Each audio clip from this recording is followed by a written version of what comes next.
Finally নয়ন রহস্য আজকে release করলো, কি বলবো? কি আর বলবো, নয়ন রহস্য রিলিজ হয়ে গেছে। এত আমরা কষ্ট করে একটা ভালো ছবি বানানোর চেষ্টা করেছি। সত্যজিৎ রায়ের লেখা, ফেলুদার গল্প নয়ন রহস্য, ডিরেক্টেড বাই সন্দীপ রায়, আর আমরা তিনজনই আছি, ফেলুদা, তপসে, জটায়ু।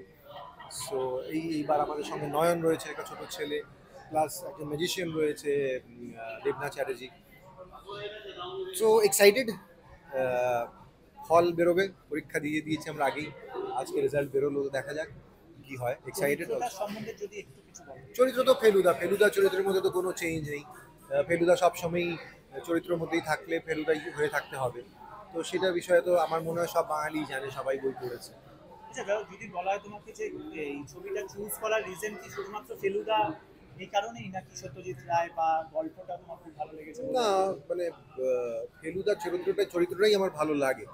তো এর জন্য আমি ফেলুদা হতে পেরেছি, সেটা আমার খুব মানে গর্বের ব্যাপার। আর গল্পটা তো বাবুদা চুজ করেন, তো এইবার বাবুদার মনে হলো নয়ন রহস্য করবে, তো নয়ন রহস্য করা।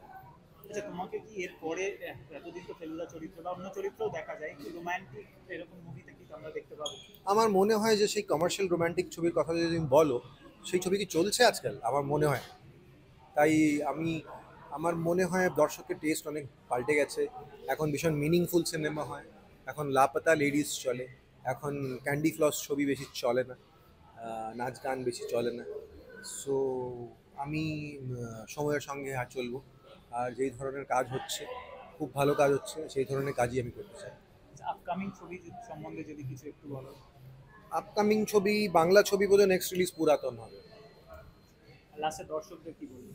সিনেমা হলে গিয়ে সিনেমা দেখুন, নয়ন রহস্য, গরমের ছুটি, সপরিবারে সিনেমা হলে গিয়ে দেখুন, যদি ভালো লাগে সবাইকে বলবেন। Thank you. একটা সেলফি